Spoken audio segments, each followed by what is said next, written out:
Well, good morning. Buenos días. Welcome to this conference, Law and Constitutional Interpretation, Moral Readings versus Originalisms. But let me just, as a way of introduction, well, first of all, welcome our distinguished guests. And let me say that this welcome is on behalf of my dean, Dr. Pedro Salazar, but also from the Dean of the Graduate Studies of Law of the University, Dr. Carlos Reyes, who are the main sponsors of the conference. So let me say quickly a little bit on how we came to this conference, and I would like to recall that it's that 2 years ago, February 14, Ronald Dworkin, Ronnie for some of us, died. He passed away.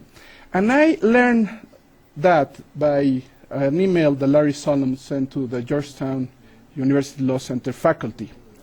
And I approached at some other point Larry Solomon, and we decided to do, or try to do, a conference in Georgetown. But the program of the year was already too crowded and packed up with things that we weren't able to pull it out. But since day one, Jim Fleming also agreed to come to that conference. And at the end, we didn't do it in Georgetown, and we did a first conference last year on Ronald Dworkin, on his legacy. And now we are trying to keep like the tradition of doing these kind of seminars on topics that Ronnie will like to be discussed and be kept in the line of debate. And in that sense, we originally intended to do a conference on two books, one on Jim Fleming, one on Larry Solomon. But at the end, it sounded like it was going to be more complicated to put the two pieces together in one same discussion. So that's the bad news, but we end up with the good news, which is that we will have a second conference. This will be the third one, on Larry's book next year. So I think that's pretty much in the sense of we are doing this, and we expect to keep doing this. One comment, Richard Fallon is in the program. I'm not sure where the printed programs are now, but I guess they will appear at some point. And Richard Fallon is on the program. He will be doing it by Skype, but he's already in the, he will be following the conference on the internet. So I have an email that says that I am at my computer and will attempt to begin following immediately. I hope he's already online, so hi to Richard Fallon as well. So, and of course I don't expect to say much at this time, but I was only willing to give you the welcome and introduce a little bit the idea. And let me just say something on the debate between moral readings and originalisms. And somehow we put the versus, somehow at some point we use the two camps, because we were thinking of two books. And so, of course, it sounds like we have a moral reading camp and an originalist camp.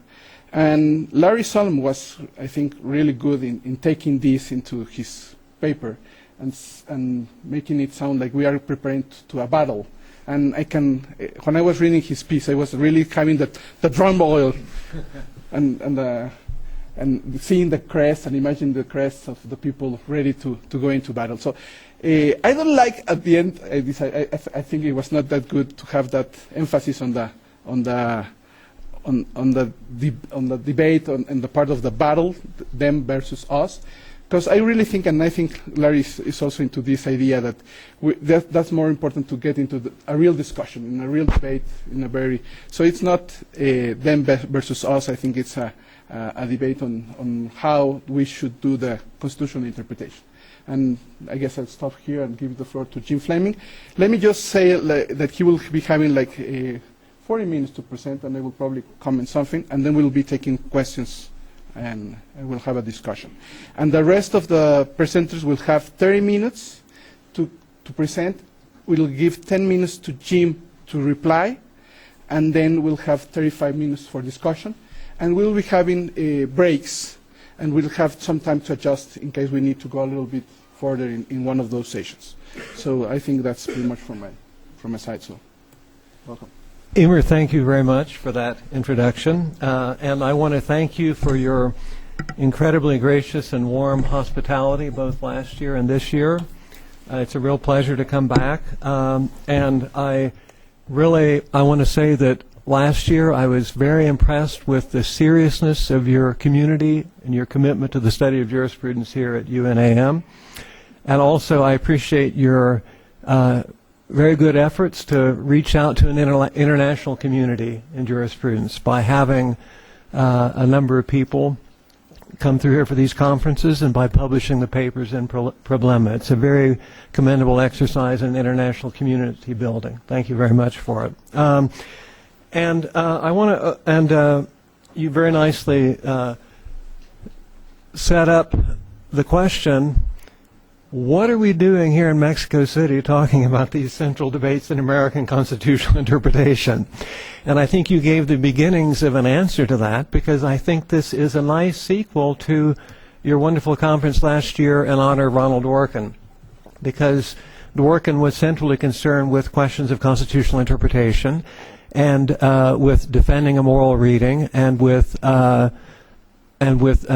criticizing originalism. So we follow very nicely on that. And I should say that I close the acknowledgments of the book by saying I dedicate this book to two exemplars of fidelity to the Constitution as written: the late Ronald Dworkin and my longtime co-author, Soterios Barber, who's here in the room.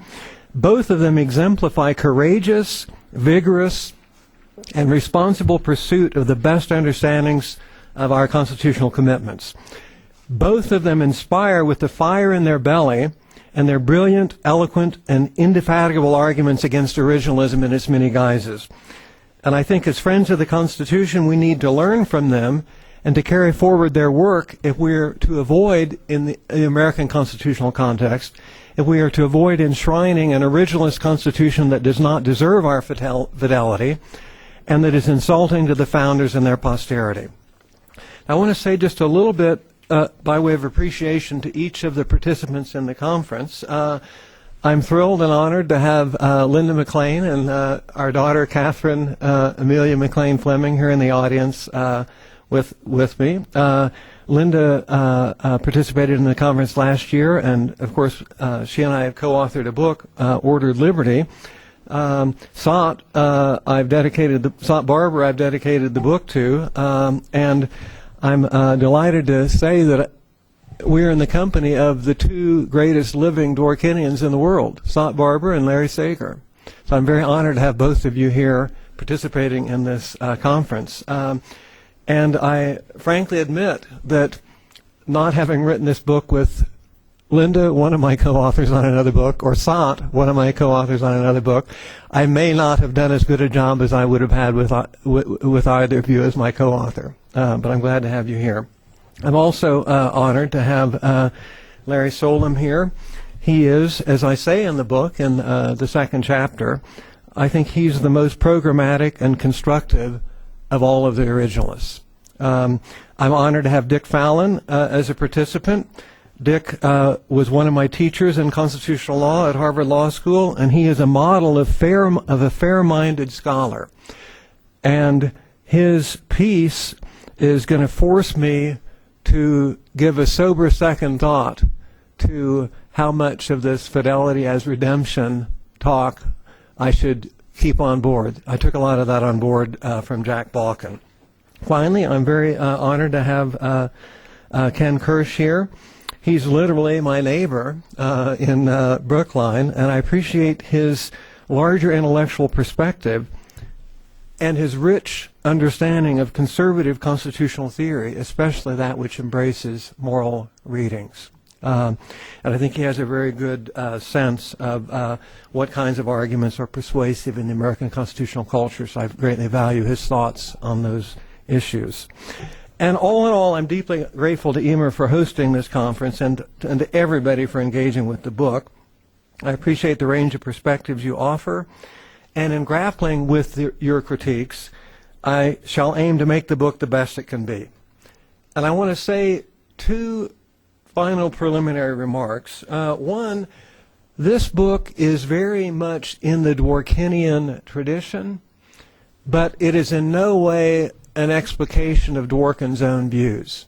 You will notice how little exegesis there is of what Dworkin said here or there, and there's no attempt to make coherent the staggering corpus of Ronnie Dworkin's work on moral readings and constructive interpretation.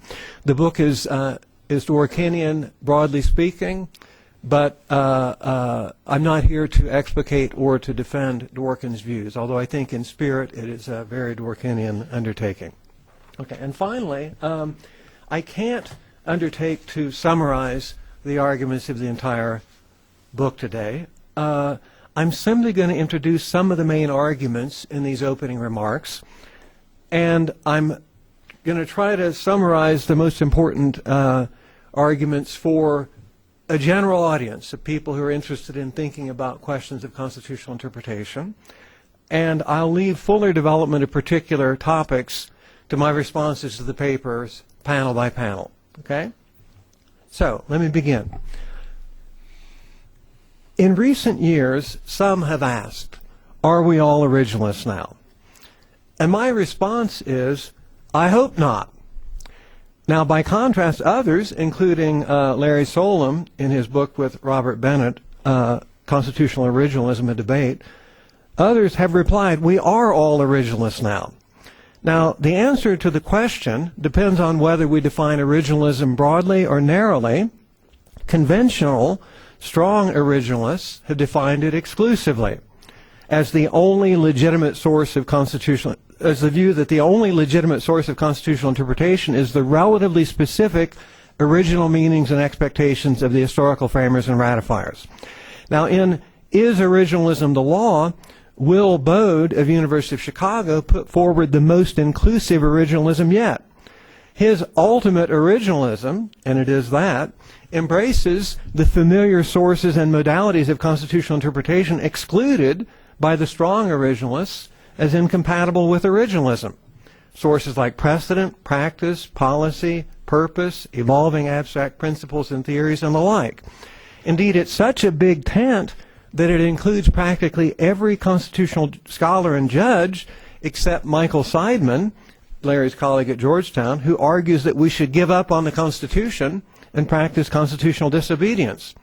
And indeed, after my research assistant, Mike DeMaio, read Bode's article, he wrote me an urgent email. I quote, "I hate to break the bad news to you, Professor, but you are now an originalist." But I'll argue that it's trivial to say that we are all originalists now in the sense of Bode's ultimate originalism. And I think his project, like that of many originalists, reflects the following rhetorical strategy. Concede everything important to critics of originalism, incorporate those concessions into your formulation of originalism, and then declare victory over the critics. Okay. Now, I want to begin by relating Bode's capacious ultimate originalism to what I shall call the Balkanization of originalism and the Balkanization of originalism. The Balkanization of originalism is what happens when originalism splits into warring camps. The Balkanization of originalism is what happens when originalism becomes so inclusive that even Yale law professor Jack Balkin, that's with an I-N, hitherto a pragmatic living constitutionalist, becomes an originalist, a living originalist. Now, in the famous article, Originalism, the Lesser Evil, Justice Scalia argues as if the originalists are united in their conception of constitutional interpretation, and he asserts that they are opposed by a motley group that he dubs the non-originalists. And he claims that the only thing that non-originalists can agree upon is their rejection of originalism. He adds, invoking a maxim of electoral politics, you can't beat somebody with nobody, suggesting that there really is not a viable alternative to originalism. Now, I want to turn this assertion around and observe that there are numerous competing varieties of originalism, and that the main thing they agree upon is their rejection of living constitutionalism and moral readings of the Constitution. Now, I wish I should have prepared a slide on this, but it all began with conventional intention of the framers' originalism. And then came intention of the ratifiers originalism. And of course we have original expected applications originalism. Then came original meaning originalism, which was refined as original public meaning originalism. And officially this is now the position of Justice Scalia. And Justice Scalia himself distinguished strong medicine originalism, or bitter pill originalism, from faint-hearted originalism, which he now says he has repudiated. Then came broad originalism. That was followed by the new originalism, so characterized by Keith Whittington, Larry Solom, and Randy Barnett, as distinguished from the old originalism. We also must add abstract originalism, which some, including Whittington, have attributed to Ronald Dworkin. And we must not forget Balkin's method of text and principle, a form of abstract living originalism. So these varieties of new, abstract, and living originalism have provoked vigorous counterpoints within originalism, including John McGinnis and Michael Rappaport's original methods originalism and calls to revive the old-time originalism. Now we must add Bode's aptly titled ultimate originalism. So this brings me to my second point about the Balkinization of originalism. Again, that's what happens when originalism becomes so inclusive that even Balkin, hitherto a pragmatic living constitutionalist, becomes an originalist. But if we define originalism so inclusively, and we are all now in this big tent, it may not be very useful to say that we are all originalists now. We may obscure our differences more than elucidate common ground. And we would persist in most of our theoretical disagreements about the best approach to constitutional interpretation in general, or the best approach in particular cases. It's just that we would say that these are disagreements among varieties of so-called originalism. And the debates concerning interpretation, thus recast or translated, would go on much as before. So, given the Balkanization of originalism and how much these versions of originalism differ, together with the Balkanization of originalism and how inclusive these conceptions of originalism are, it would not mean much to claim that we are all originalists now. Now, I'm all for constructive engagement in inclusive conceptions and big tents, but I think it may just become too thin that it's not useful to say that we're all originalists now. And in this book, I put forward a sustained critique of originalisms, whether old or new, concrete or abstract, living or dead. The dead originalism is what Scalia says his originalism is. I opened the book with an epigraph where he says, the Constitution is not a living document. It's dead, dead, dead. Okay. Now, instead, I defend what Ronald Dworkin called a moral reading of the Constitution, and what Saut-Barber and I have called a philosophic approach to constitutional interpretation, and our approach has deep affinities to Larry Sager's justice-seeking account. So by moral reading or philosophic approach, I refer to conceptions of the Constitution as embodying abstract moral and political principles, not codifying concrete historical rules or practices, and I refer to conceptions of constitutional interpretation of those principles as requiring normative judgments about how they are best understood, not merely historical research to discover relatively specific original meanings. And I argue that a moral reading or philosophic approach, not any version of originalism or living constitutionalism, is the most faithful to the Constitution's commitments and to our constitutional practice. And Larry's very good at stressing our constitutional practice. Through examining the spectacular concessions that originalists have made to their critics, I try to show the extent to which we are all moral readers now. And what is more, I suggest in the book that the main thing originalists agree upon is that originalism, whatever it is, and we can't agree on that, is the right approach. Anything else they might be said to agree upon, for example, Larry Solom's idea of the fixation thesis and constraint thesis, becomes quite thin once they concede that the relevant original public meaning of certain important provisions is quite abstract and underdetermined. Now, one final preliminary thing I should say is that this book is a sequel or companion to my prior work, Constitutional Interpretation of the Basic Questions, with Saut-Barber. That book took up Dworkin's famous call for a fusion of constitutional law and moral theory, arguing for a philosophic approach to constitutional interpretation. And in doing so, our book systematically analyzed competing approaches: textualism, consensualism, originalism, structuralism, doctrinalism, minimalism, and pragmatism. We took on these competing approaches that aim and claim to avoid making moral and philosophic judgments about the best understanding of the Constitution, and we showed that they could not avoid making those judgments. They inevitably smuggled those judgments in. And in this book, by contrast, I criticize particular originalisms in a more thoroughgoing way and demonstrate the concessions many originalists have made to the moral reading or the philosophic approach. And furthermore, I elaborate the place and constructive uses of original meaning, precedent, and tradition in a philosophic approach. I also recast leading conceptions of living constitutionalism as moral readings that strive to be faithful to the best understanding of the Constitution.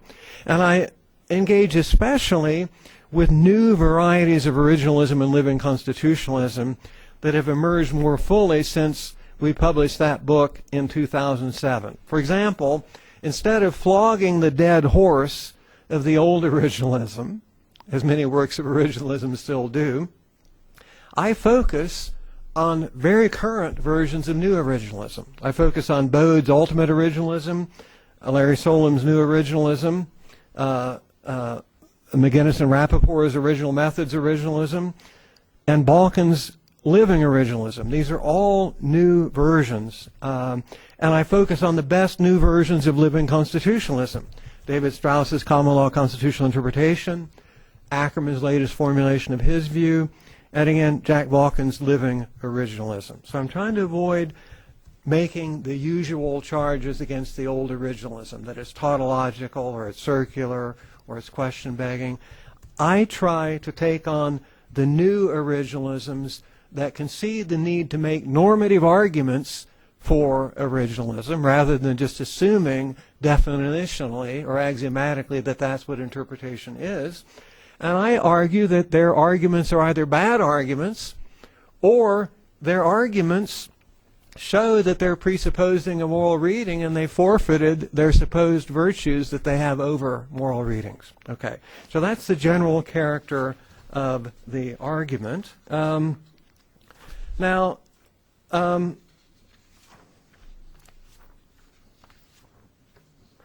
Now, I open the book with the chapter, "Are we all originalists now?" I hope not. And I want to explain the hope not in a moment, but let me work up to that. If anything would prompt the question, "Are we all originalists now?" it would be Ronald Dworkin and Jack Balkin articulating their theories as forms of originalism, or at any rate being interpreted as originalists.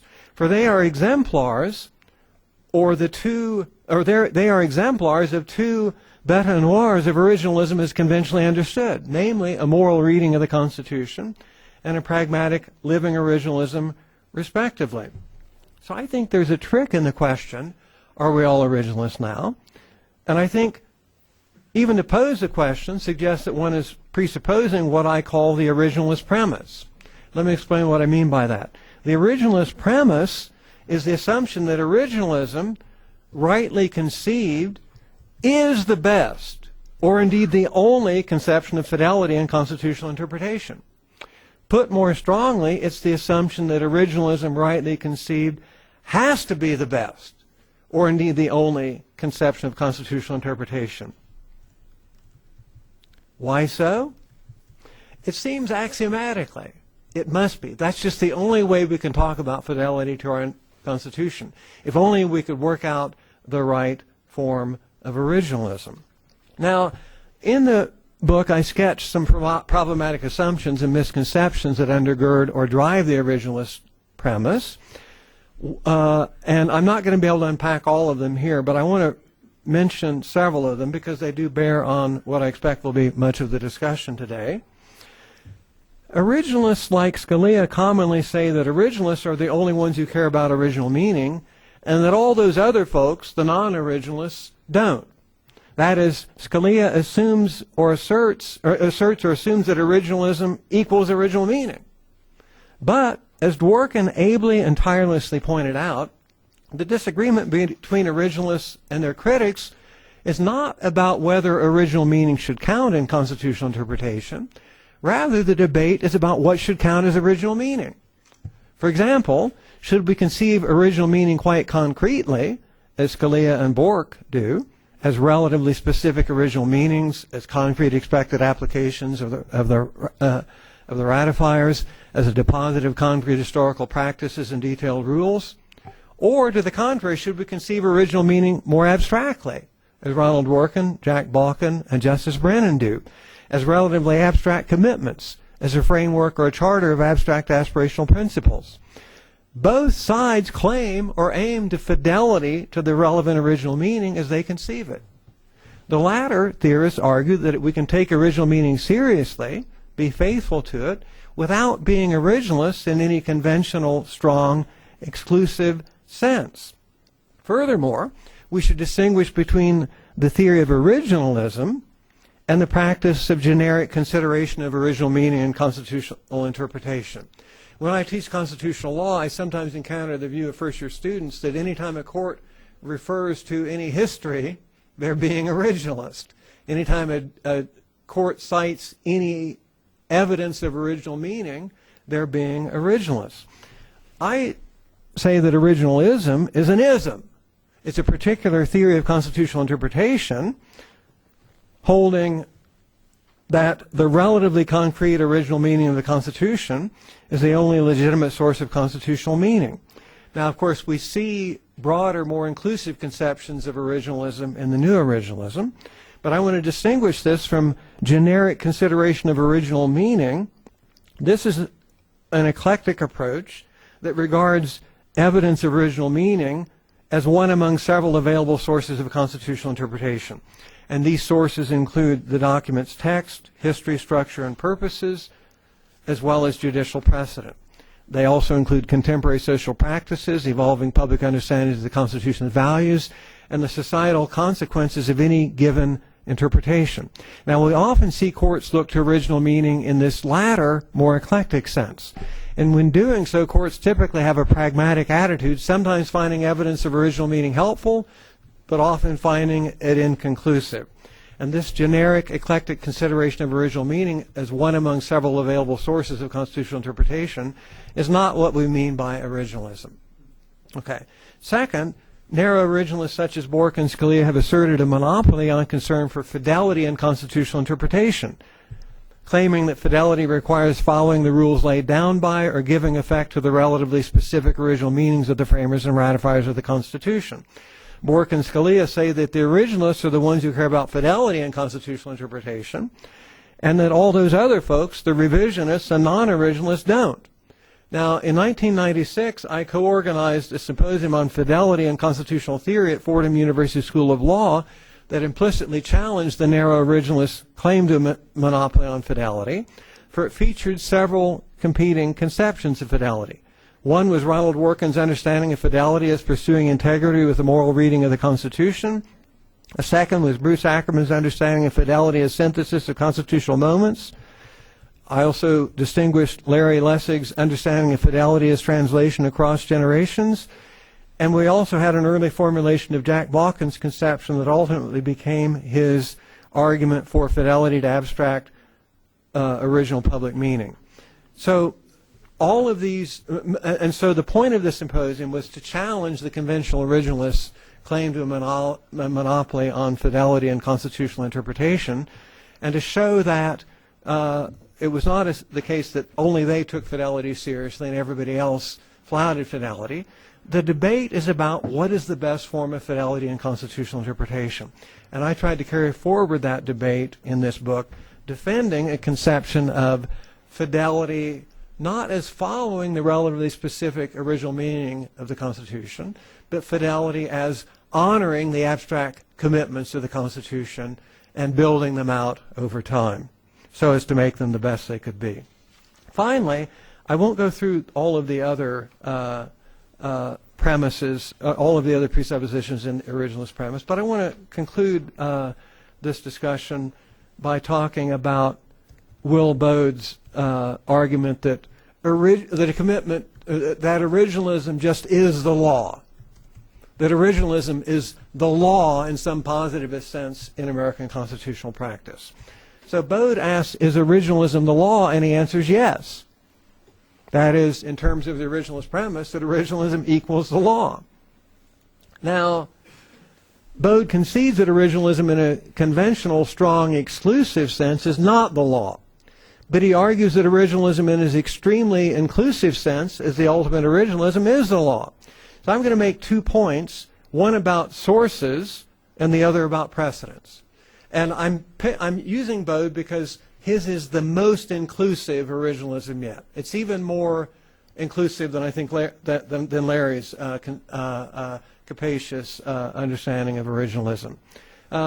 First, Bode's ultimate originalism is so inclusive that it incorporates practically all the sources that the exclusive originalists typically have sought to exclude from constitutional interpretation, and that the critics of originalism have embraced. And second, his new improved ultimate originalism is also so inclusive that it reinterprets as consistent with originalism practically all of the precedents that the exclusive originalists typically have sought to exclude as extra-legal, and all of the precedents that the critics of originalism have celebrated. So let me briefly illustrate my claim regarding sources. Bode's capacious ultimate originalism includes as coming within the law most every source of constitutional interpretation we invoke and every type of argument we make in constitutional law and theory in the United States today. It turns out, as he puts it, that the ultimate originalism can accommodate these other methods of interpretation and decision. You claim that your interpretation is the best understanding of the text, you come within the ultimate originalism. You invoke history, you're an originalist. You make arguments about the best understanding of a line of precedence, you're an originalist. You draw inferences from structures and relationships, you're an originalist. You make ethical arguments from the nature of the Constitution, you're an originalist. All of these are things that the originalists have typically disavowed. You conceive the Constitution as including commitments to abstract evolving principles and making arguments about the evolving meaning of those commitments. Welcome to originalism. You claim that your interpretation is consistent with the abstract wisdom of the founders, even if not with their specific expectations. You're an originalist. You make arguments about the genius or spirit of the constitutional design. You're an originalist. You claim that your approach to interpretation is faithful to the Constitution. You're an originalist. All of these things would have been excluded as impermissible by the conventional originalists. But proponents of all of these sources claim that they are authorized by the Constitution. All profess fidelity to the constitutional text, and so all come within Bode's ultimate originalism.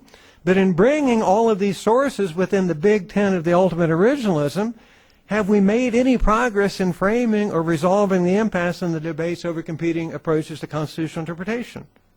No. We still carry forward all of our disagreements. Hence, we're all originalists now, and originalism is the law only in a thin, trivial way. Second, I'll briefly discuss my claim regarding precedents. So I want to consider, this is a list that Bode gives of precedents commonly thought to be anti-originalists. Brown versus Board of Education. Brown holding that the Equal Protection Clause forbids segregated schools and rejecting as inconclusive the argument of the states in that case that because the Congress that proposed the clause also provided for segregated public schooling in the District of Columbia, it could not have been the intention of the framers or original meaning of the clause to prohibit segregated public schooling. Okay? So conventional originalists criticized Brown as wrongly decided. Or take Roe versus Wade, holding that the Due Process Clause protects the right of a woman to decide whether to terminate a pregnancy, despite Justice Rehnquist's argument in dissent that such a right was completely unknown to the drafters of the clause, and his claim that in 1868 there were at least 36 states that prohibited abortion. Scalia wrote, and furthermore, Scalia wrote an angry originalist dissent in Casey, which reaffirmed Roe, protesting that the Constitution says absolutely nothing about abortion, and that the long-standing traditions of American society have permitted it to be legally prescribed. So traditionally, originalists strongly condemned Roe. Or Reed and Craig, holding that the Equal Protection Clause prohibits discrimination on the basis of gender, over Justice Rehnquist's argument in dissent in Craig that the Equal Protection Clause contains no such language as the court's language applying intermediate scrutiny to laws discriminating on the basis of gender. And many years later, in the Virginia Military Institute case, Justice Scalia in dissent still argued that only highly deferential rational basis scrutiny should apply to laws discriminating on the basis of gender. And then finally, Bode mentions Lawrence, holding that the Due Process Clause protects the right of gays and lesbians to intimate association or sexual autonomy, notwithstanding the observations in Bowers v. Hardwick, the case that overruled, that prescriptions against consensual sodomy have ancient roots, and that in 1868, all but 5 of the 37 states in the Union had criminal sodomy laws. And despite Scalia's vigorous originalist dissent, arguing that Bowers' conclusion is utterly unassailable. So the punchline of Bode's analysis is, if we conceive the ultimate originalism broadly enough, we will find that these precedents are actually reconcilable with originalism, even though all these years originalists have condemned them. Now, Bode says that the critics of originalism say these cases pose a problem for originalism, but he argues that the critics are wrong. He insists that they come within the ultimate originalism, which includes abstract conceptions of the relevant original meaning. But hold on just 1 minute. The arguments that these cases are not originalist did not come from recent anti-originalists who are trying to argue that originalism is not the law. The judges and scholars who initially made these arguments were originalists like Bork and Scalia, canonical originalists if ever there were any. They spent their whole careers railing against such cases, although they strained to say that Brown was rightly decided, arguing that they cannot be squared with originalism and arguing against conceiving the relevant original meanings as abstract principles. They accused judges like Brennan and scholars like Dworkin of rewriting the Constitution through conceiving it as a scheme of abstract principles rather than a code of relatively specific original meanings and expectations of historical framers and ratifiers. So, let's be clear about what Bode is saying. He's saying that the canonical originalists like Bork and Scalia were wrong in criticizing these precedents for not being originalists. And he's saying that, lo and behold, after all these years of originalists criticizing these decisions, these cases can be reconciled or justified within originalism after all. Take Brown. Forget the well-known originalist critique of Brown. Bode says that Michael McConnell has shown Brown to be justified on the basis of original meaning after all. Or Roe. Forget Rehnquist and Scalia's originalist dissents in Roe and Casey. Bode argues that the opinion in Roe is not obviously hostile to originalist reading. And indeed, Jack Balkin has developed an abstract originalist justification for Roe. Or Reed and Craig. Despite Rehnquist's early originalist dissents and Scalia's obstinate arguments about the original meaning of the clause not condemning sex discrimination, Bode notes Stephen Calabresi's recent argument that the original meaning of the clause does not forbid sex discrimination. And finally, Lawrence. Despite Scalia's furious originalist dissent, Bode suggests that Lawrence, too, can be justified within the ultimate originalism. Indeed, he mentions that some originalists like Michael Ramsey have argued that an originalist constitutional case against sexual orientation discrimination is plausible. And beyond that, these originalists have suggested that there is an originalist case for same-sex marriage. So to anybody who's not a conservative originalist, it's clear what is going on here. Conservative originalists in the generation after Bork and Scalia are weary of the baggage of these prior originalist criticisms of these landmark cases. These cases have become or are becoming broadly accepted as part of the canon of constitutional law, leaving aside Roe, which remains controversial. These scholars want to be able to say that these cases were rightly decided. But to do so, they're forced by their commitment to originalism to say that the cases can be squared with or justified within originalism. So to accomplish this, they conceive the relevant original meanings as abstract principles like liberty or equality that have to be elaborated over time, rather than relatively specific original meanings and expectations of the historical framers and ratifiers that are determinative. And lo and behold, they conclude that these cases can be justified within originalism after all. But originalism, in any commonly understood sense, did not do any of the work in deciding or justifying any of these cases to begin with. It features only in these after-the-fact rewritings. So let's be clear about what these originalists are doing. They're doing what Bork and Scalia spent their lives accusing Brennan and Dworkin of doing, and what they condemned as the sins of living constitutionalism or moral readings. They're conceiving the relevant original meaning abstractly rather than specifically, Now, who do these originalists think they're fooling when they go through these contortions of saying this justified under originalism after all? Now, I want to make clear that in reality, my argument is in reality they're engaging in moral readings. So I'm not saying don't do what you're doing here. I'm saying what you're doing is engaging in moral readings here. You're conceiving the Constitution as a scheme of abstract moral principles to elaborated and worked out over time to attain our best understanding of them. So I'm not saying stop doing that. I'm saying do it, but welcome to the world of moral readings as folks like Dworkin, Sop Barber, and me, and Larry Sager conceive it. Don't tell me after you make these gigantic concessions to the moral readers that you don't call it originalism, declare victory over the moral readers, and don't tell me that originalism is the law, because this is all within originalism. Now, finally, let me explain the I hope not part of the are we all originalists now, I hope not. Richard Posner confessed to a visceral dislike of academic moralism, a body of literature bringing normative moral and political theory to bear on legal analysis of the sort that Dworkin and Sop and Larry and I do. Posner wrote, a lot of it strikes me as prissy, hermetic, censorious, naive, sanctimonious, self-congratulatory, and insipid. Now, I won't say anything of the sort about originalists. I have more substantive and less visceral reasons for hoping that we are not all originalists now. So first, originalism, old and new, is at bottom authoritarian, an insult to the founders for their arrogance, and an insult to us for our subservience. An insult to them for their arrogance in presuming to decide all questions for us. An insult to us for our subservience, for thinking that we have only to follow them rather than to work out our framework of constitutional self-government. Now, second, originalism, old and new, makes a virtue of claiming to exile moral and political judgment from the province of constitutional interpretation. That is neither possible nor desirable, nor is it appropriate in interpreting the American Constitution, which establishes a scheme of abstract aspirational principles and ends, not a code of detailed rules. Interpreting our Constitution with fidelity requires normative judgments of moral and political theory about how those principles are best understood. And third, originalism, old and new, misconceives fidelity in constitutional interpretation under the best conception of fidelity.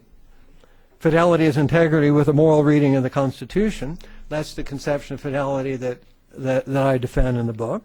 Under that understanding of fidelity, we conceive fidelity as honoring our aspirational principles, the principles to which we as a people aspire.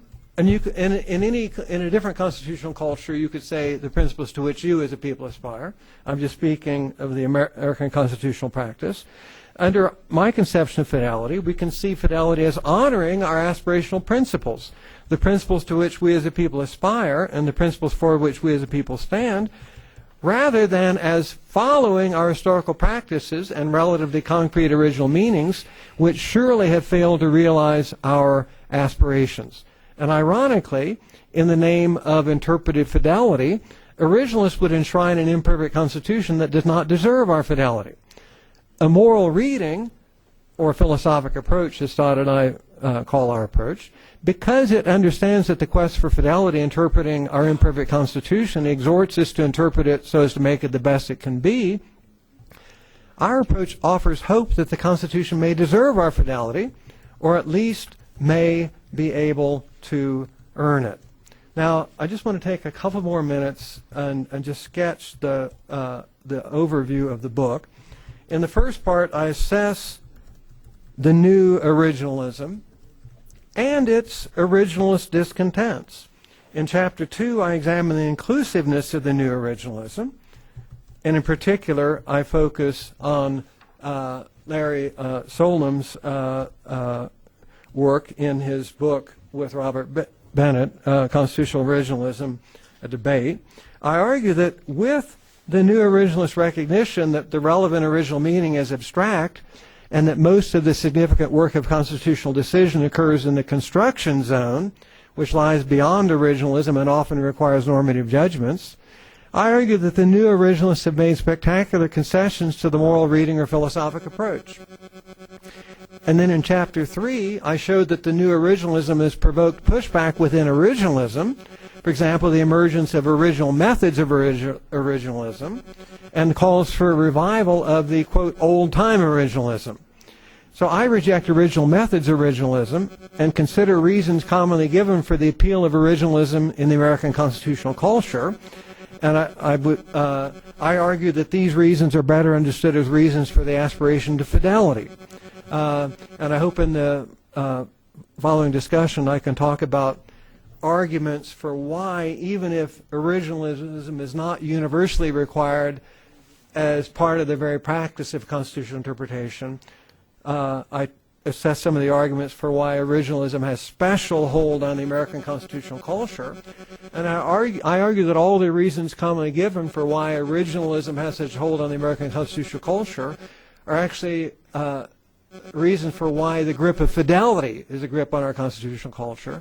And I argue that all of those reasons actually support a moral reading rather than any conventional form of originalism. That is, I argue that these reasons in fact show the need for a moral reading or philosophic approach that conceives fidelity as honoring the promise of our constitutional commitments, not a conception of fidelity as following the relatively specific original meaning of the Constitution. In Part 2, I develop a moral reading or philosophic approach as an alternative to originalism. And here I reprise some of Scott Barber's and my arguments for a philosophic approach from our book, Constitutional Interpretation, The Basic Questions. And then in Chapter 5, I show the place of precedent in common law interpretation, in common law constitutional interpretation in a moral reading or philosophic approach. Then in Part 3, I assess two leading formulations of broad originalism that are also commonly understood as versions of living originalism, those of Jack Balkin and Bruce Ackerman. I consider their reasons for resisting a moral reading or philosophic approach, but I argue that their theories are best understood or recast as moral readings. And then finally in Part 5, I consider arguments that the United States Constitution is so imperfect and the constitutional and political system so dysfunctional or otherwise failing that it's time to rewrite the Constitution. And I argue that the better approach is to maintain an attitude of fidelity to our admittedly imperfect Constitution, but to apply a moral reading or philosophic approach to interpret the Constitution so as to make it the best it can be. And throughout, I argue that the aspiration to fidelity to our imperfect Constitution calls for a moral reading or philosophic approach, not any version of originalism or living constitutionalism. So let me stop there and save further development to the exchange with particular arguments. Thank you. I would like to comment a little bit on some of the issues that you bring about in your introduction. And the first one you didn't mention, but in the email exchanges, it has been clear that you have been somehow stuck with the title of Fidelity to Your Imperfect in Constitution, Why Moral Readings Are Superior to Originalisms. And I'm pretty sure that you're willing to revise that. It seems to me that due to the contractual obligations, you have been stuck with that. But I guess, and I really suggest that you have to push it a little bit further, because it will, I guess, it can sound good for marketing purposes, but I think you'll be getting some nasty criticism only on the title, because it sounds somehow question begging. And I am I personally consider myself on the moral reading side, on the Dworkinian moral reading side. So I think we cannot just declare the victory, and we have to debate, to argue a little more the case. And and I'm not sure I will come to something on the substance, but let me throw an option for your title. So the fidelity to our imperfect Constitution, I think that's okay. My problem is with the moral readings are superior to originalism, okay, which I'm pretty sure that you will have some comments on from Larry and others. But why the Dworkinian moral reading is our best option?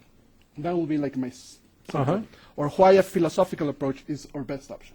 And again, I would like to emphasize the "or" in the sense of transcending the battles between them and us, to moving to a more inclusive way, which I think that's a nice part of the project. But still, I have the feeling that you are,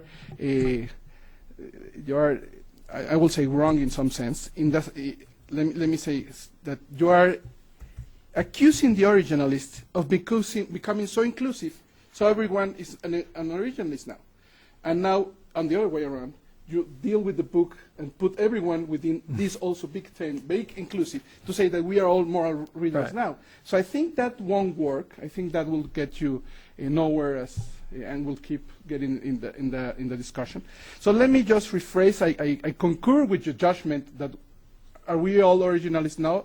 I hope not. I completely concur with your judgment, with your decision. And are we all moral readers now? I believe not, and hope not. Okay. Let me say why I think that's important. I really don't think that we can all be friends and get on the hands and start singing along. And because I think part of the disagreements is something that is inevitable, and there will be disagreements within the moral reading camp, the philosophical approach, or disagreements within the originalists as well. Right. And the one so I have in mind is that the option is what kind of moral reading we have to defend. And that's, of course, I already said, I buy the Dworkinian moral reading. So I think there's a distinction which Larry has been using for other purposes on the interpretation construction. But the one I remember Dworkin running using several times is the distinction between interpretation and invention. When the judge is still interpreting the law, the purpose, and when the judge has given up the interpretation and starts inventing, starts legislating, starts constructing in that bad sense that Larry has in mind. So I think that's one distinction that I hope will be helpful to make the distinction and defend the ideas that we are not necessarily all moral readers now, although you can point to people doing moral readings. But even if they do moral readings, they are not doing the right kind of moral reading. So I think that's, and let me just draw another distinction, which I think is helpful, and at least from my own line of thought. And as I said, I consider myself within the Dworkinian moral reading. The distinction between the distinction of that Lon Fuller made of intelligent fidelity and non-intelligent fidelity. This distinction is explicitly in the Spelunzian explorer's case, and it's more or less implicit in his Hart-Fuller debate of 1957-1958. As you remember, or you might remember, the non-intelligent is this kind of fidelity to whatever the test says. Right. So even if it has a contradiction, you have to work out the contradiction. So even if there's you say something wrong, you misplaced something, a comma or no, you have to do the interpretation. And the intelligent one is usually related to the idea of the purpose, of getting the purpose. So I think that's still something that I would like to see more in the book, to argue for the moral reading and what will be the kind of good moral reading that you. Because bringing Balkin into and the living constitutionalism, I think will not necessarily be doing will be helpful. And one question I had in mind is that which is, or what do you see is the relationship between your moral reading, the philosophical approach, and what in the Canadian argot is called the living tree constitutionalism, which that's the one I think is compatible with the moral reading, but not all living constitutionalism I think is compatible. And I will stop there. And thank you very much. I think that I am reconsidering the title. I do think that publishers like a title that makes it clear what the book is going to be about. Fidelity to Our Imperfect Constitution, standing alone, although a reader of my book might say, yeah, that was a good title, now that I read the book and I understood what you're saying. Somebody looking at it on a list of recently published books by Oxford University Press may not have any idea what it's about. And so they wanted a subtitle that framed more clearly what it was about. I sent an email around to several people in this room, as well as several other people, including Jack Balkin, and asked, well, what do you think about these several titles? And I slightly revised it, and actually I think I got part of this, I think I got the subtitle from Larry Solim's suggestion. So I changed it to For Moral Readings and Against Originalisms. Okay? Now, also, debates about constitutional interpretation can become quite impassioned. They can become quite polemical. And I think that in the context of Chapter 1, beginning as I do with Scalia's rhetorical move of saying, we originalists are this unified group, and these other folks are this motley crew that can't agree on anything except that originalism is the wrong approach. Maybe I got too clever in trying to flip the rhetoric. I think that's basically what you're saying. In trying to flip the rhetoric by saying that what seemed like all the originalists can agree upon is that the moral reading is the wrong approach, and that I undertook to show the extent to which we are all moral readers now. So maybe that rhetorical flip is a little too provocative and a little too tidy. So I will have to think about that carefully, because I would not want that rhetorical flip to mislead about what the argument is, because I think that folks like Larry Solim and Will Bode are trying in a constructive way to think about originalism as being more inclusive than conventionally thought. And so originalism does become a big tent. It becomes a family of theories that has a lot of disagreements within it, and Larry is trying to articulate, amidst all the disagreement, what is the core that unifies them. And I assume that he'll present some of that in his remarks later.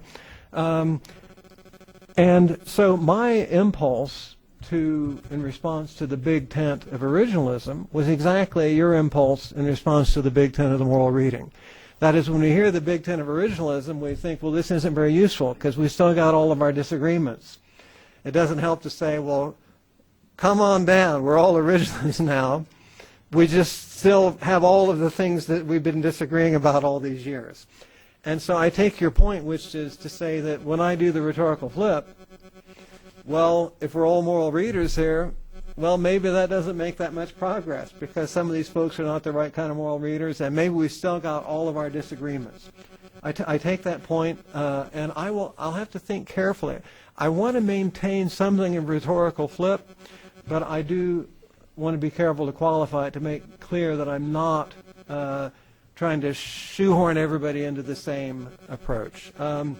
Now, a final comment in response to your remarks about living constitutionalism. One good thing about Canadian living constitutionalism, and of course, Will, who was here at the Will Wallenshaw, who was here last year, is probably the most sophisticated proponent of living tree Canadian thinking about constitutional interpretation. The living tree metaphor is far more compelling to me than the American rhetoric of living constitutionalism. The living tree metaphor has got some roots in this terrain, right? And as I say, American living constitutionalism, historically, characteristically, was pragmatic, instrumentalist, and anti-fidelity, okay? And I think I try to engage with the most sophisticated current versions of living constitutionalism in American constitutional practice, which I think are David Strauss, Jack Balkin, and Bruce Ackerman. And what I try to say is that living constitutionalists have historically forfeited the ground of fidelity to the originalists. And I think it's important for moral readers to claim that ground of fidelity, okay? And David Strauss, in his book on the Living Constitution, says, I hate talk about fidelity. I hate the vaguely religious sound to it.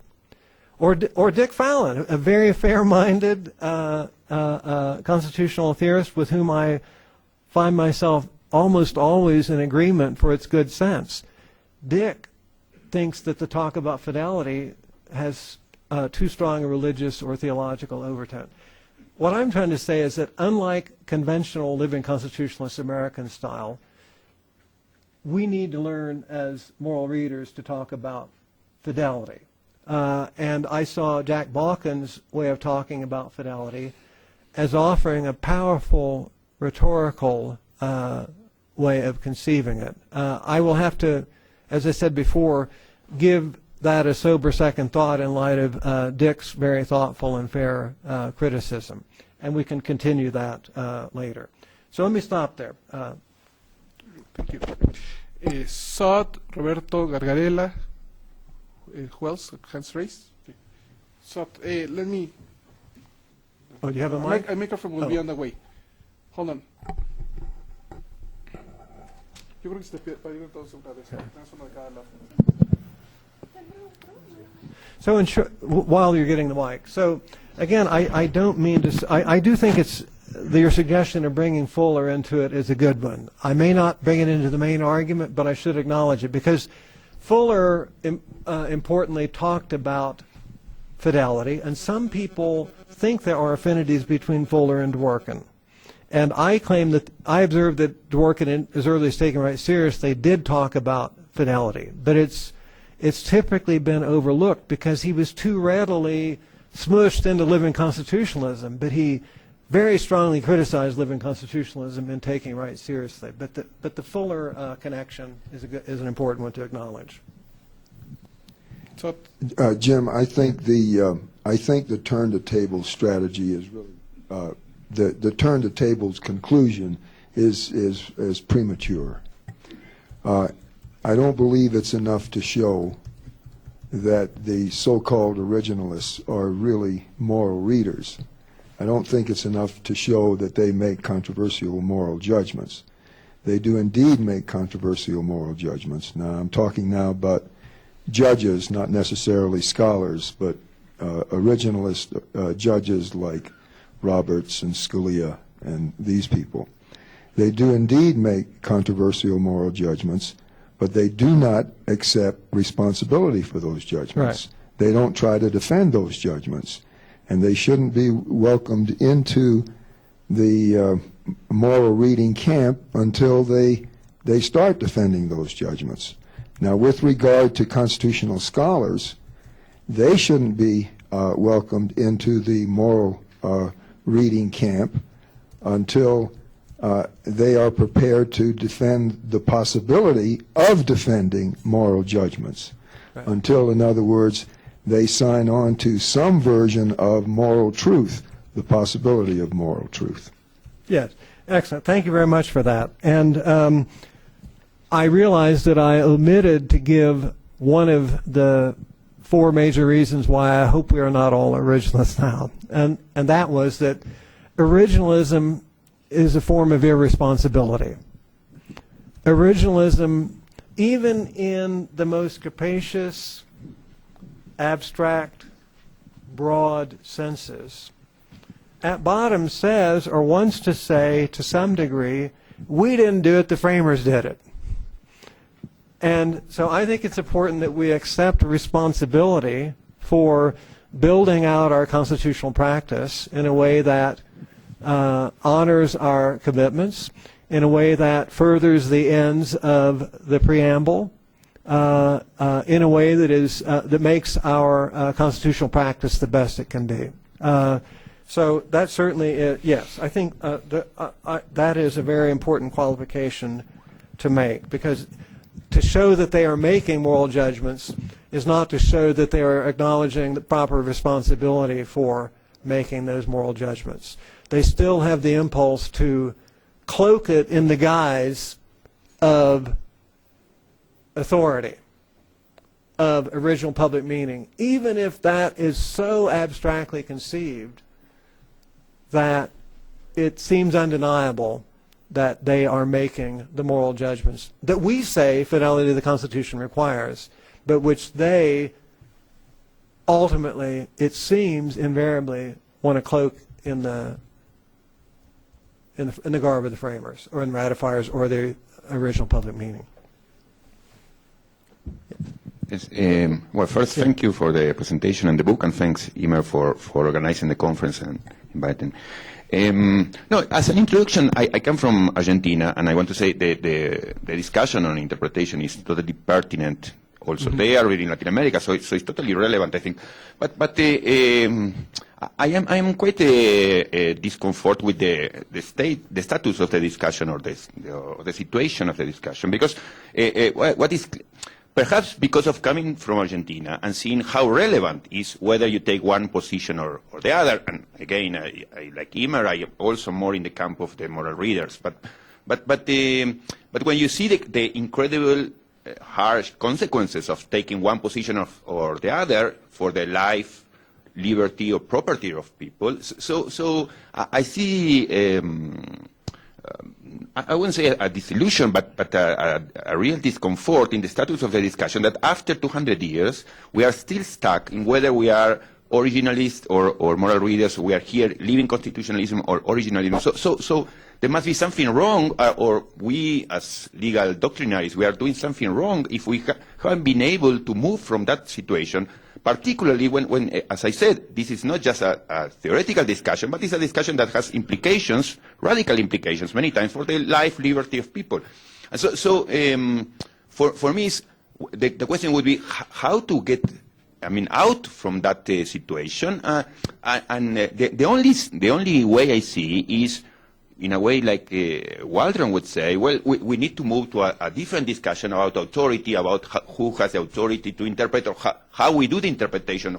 And so I am more engaged, for example, in your position in terms of defending departmentalism, what you said. So because if not, I would say we have been doing something wrong if we haven't been able, after 200 or more than 200 years of, going away from that situation that has so terrible consequences, no?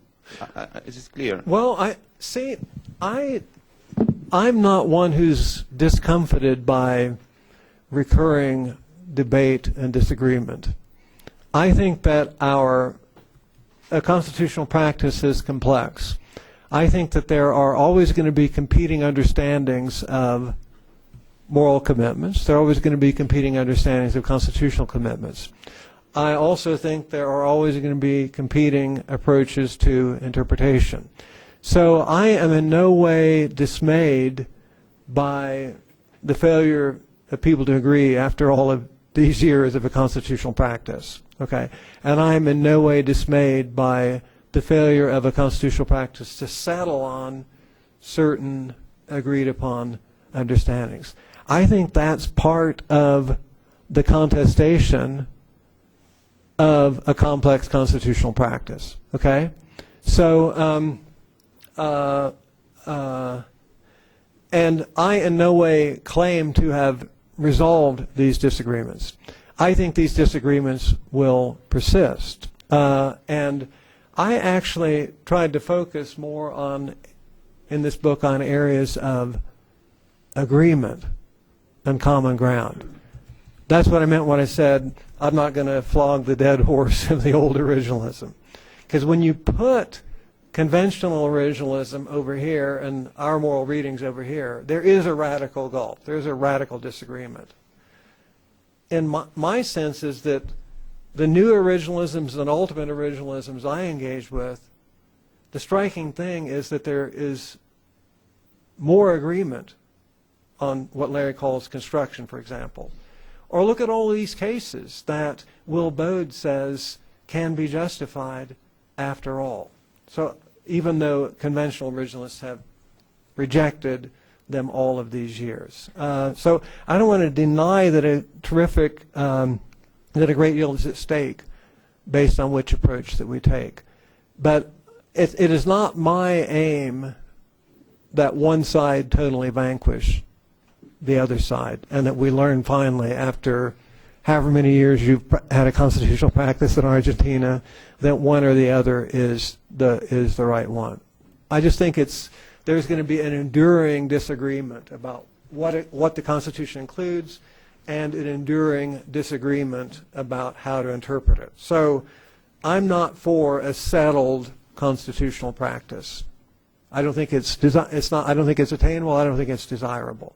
But I do think it important in this area of common ground between the new originalists and the living constitutionalists and the moral readers that we acknowledge that we take responsibility for making normative judgments about the best understanding of our constitutional practice.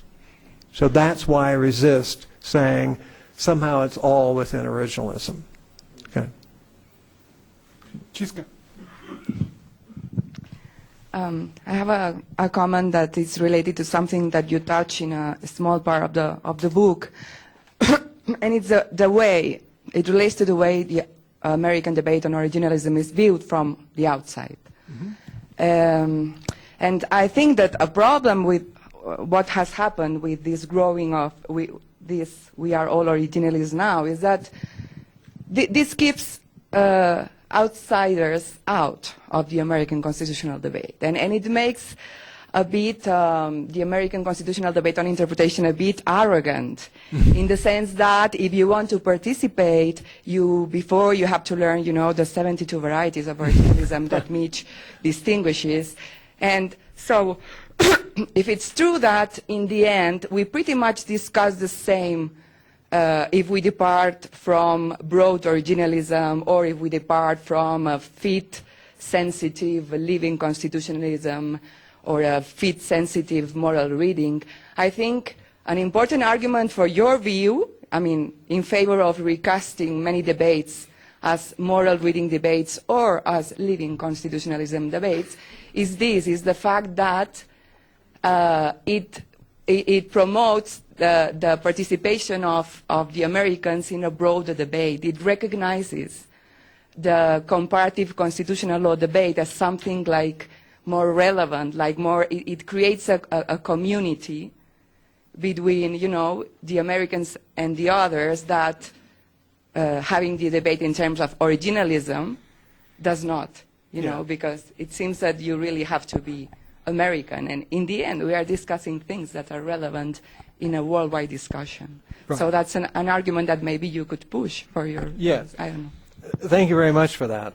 And I do have a discussion that when I was thinking through what I should say in the 40 minutes, I was thinking, well, I've come to Mexico City and I'm trying to reach an international community, so I'd better give a full discussion of the section of my book, Why Originalism in the USA but Not Elsewhere. And then when I looked at the clock, I realized I wasn't going to be able to do it, so I apologize for that. But it is true that the debates in American constitutional interpretation can seem quite parochial. And I observe that some of the arguments about originalism in the American constitutional context seem to assume that originalism is what interpretation just is inherently. Others seem to say, well, no, originalism is just what interpretation is normatively. Now, I focus on arguments that acknowledge the contingency of originalism in American constitutional culture, and that argue that even if it's not inherent in interpretation, maybe there are contingent reasons that account for the grip of originalism in the American constitutional culture. And I am not a comparativist. Happily, I have managed to learn some comparative constitutional law over the years, and I do hope to learn more in the future. But I wrote my PhD dissertation under Walter Murphy, the greatest comparative constitutional law political scientist of his generation. And the first thing he taught us about comparative constitutional interpretation was that originalism was peculiar to the American constitutional practice and not taken seriously in any strong sense anywhere else in the world. Now, for many years that was the conventional view. Some people have tried to say, well, no, there are things like originalism in other countries. Jeff Goldsworthy, for example, a prominent Australian constitutional theorist, has argued that.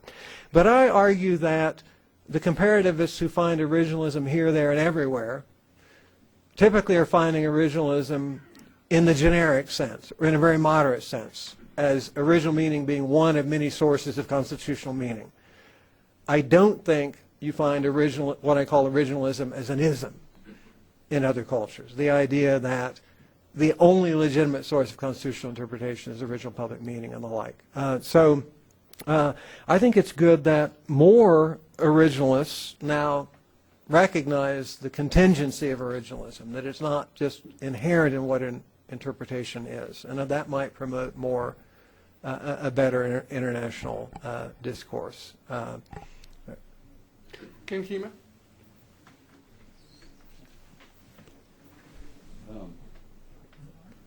Is it on? No. No? Yeah, I think so. It's on? Yes. You can hear me? Okay. I first let me preface my question with this. I haven't read.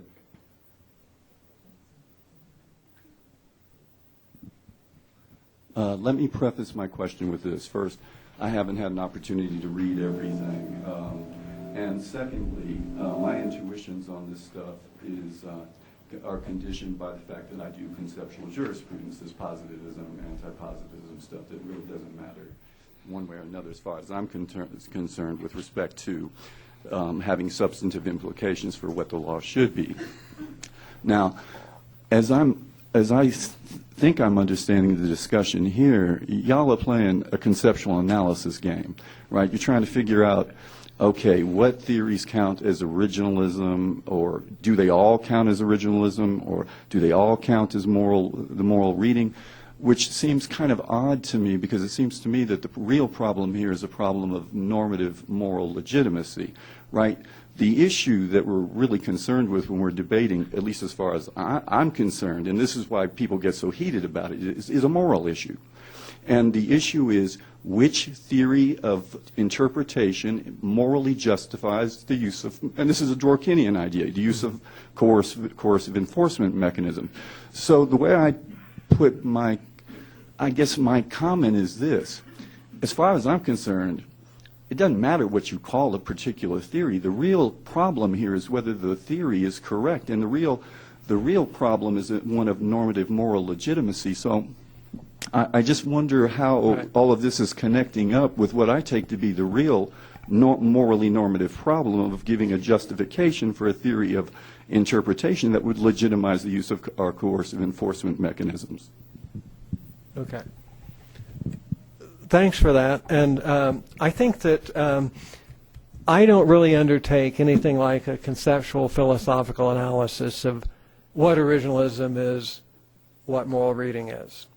And I don't really offer any formulation about what the criteria are for what a moral reading is or what an originalism is. I, for the most part, just accept some characterizations of the landscape that are out there. I accept Keith Whittington's and Larry Solom's account of what the old originalism is, and then I try to accept their account of the landscape as it presently is, and I try to accept Will Bode's account of the landscape as it presently is.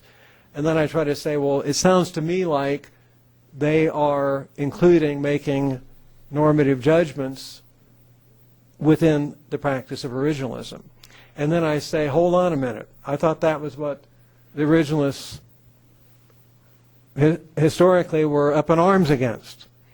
I thought that was the one thing they said they must avoid in order to maintain their stance as originalists, in order to maintain the comparative virtues of their originalism over moral readings. But I agree with you that ultimately it is all about the normative justifications for the practice. Should we stop our break so we don't get behind? Yeah, let me just find out. You want to? Yeah, well, not another round, but at least one more. So probably, can you? Yeah. So Ken, Kirsch, adelante. Okay. As I said, we have to. The next session is 10:30, so we still have like. Oh, I thought we were 11:30. So we have Oh, probably 5 more minutes to go. But didn't we want to take a 15-minute break? Yeah, not for this one, but Okay. then for the next. Also, bear in mind that I don't want to shut anybody down, but this is going to be a continuing discussion, and an opportunity to raise general questions is going to arise at many points in the day. And so I think I want to be sure everybody gets their 15 minutes rest between the panels so we can keep going strong all day long. Okay. I was thinking about this question about how alien originalism might be to people in other constitutional cultures, and I look at it quite differently. Although I don't disagree about the normative justification for authority, but the way I understand the vigor of originalism, at least now in the United States, is that it has to do with a particular type of constitutional patriotism and constitutional nationalism. And given America's particular culture, there's particularly importance placed on the founding moment, and then mixed in with that is Republican theories of corruption or declension from the founding. And as I see it, there are multiple strains of living constitutionalism, but the most prominent strain, which Jim mentioned, which took place in the progressive era in the late 19th, early 20th century, was by Charles Beard and others, earlier Beard, was a deliberately anti-foundationalist, deliberately instrumental, deliberately anti and expressly anti-fidelity, pragmatic in coming out of Dewey and and James and other forms of philosophy, and an idea of the founding as essentially serving the interests of the rich and powerful, rather than as a defensible system protecting liberty and equality. And so I think that's a lot of what's going on here, and why I think, as I see it for Jim, I mean, I see Jim as redeeming originalism in this book, quite frankly. I mean, he's integrated it more. He's talked a lot, just my final point. He accuses Will Bode of adopting all sorts of things and welcoming them into originalism that are traditionally living constitutionalists, but I see Jim as doing the opposite of, as someone mentioned, welcoming departmentalism, welcoming pluralism, Protestantism, against judicial supremacy, and I see him as moving towards originalism, quite frankly. Now, he can find evidence of that in other places in moral readings, but they were not emphasized in the moral readings approach. And now Jim is emphasizing those things traditionally associated with originalism, so I see him as moving in the opposite direction, which is what I liked about the book. Okay. Well, I'm withdrawing it from publication then. You want to say something on that, or I appreciate that, and I thought that I think that Ken's paper shows a nice sensitivity both about traditional living constitutionalism and about my attempt to show that moral readings aren't as inhospitable to historical argument and understanding as Dworkin sometimes made it sound as if they were. That's not to say that we're determined by history, but it is to say that it can be worthwhile to show the grounding in our practice for our moral reading or philosophic approach or justice-seeking approach. That it's not just liberals or judges making it up. Okay. Thank you. Thank you very much.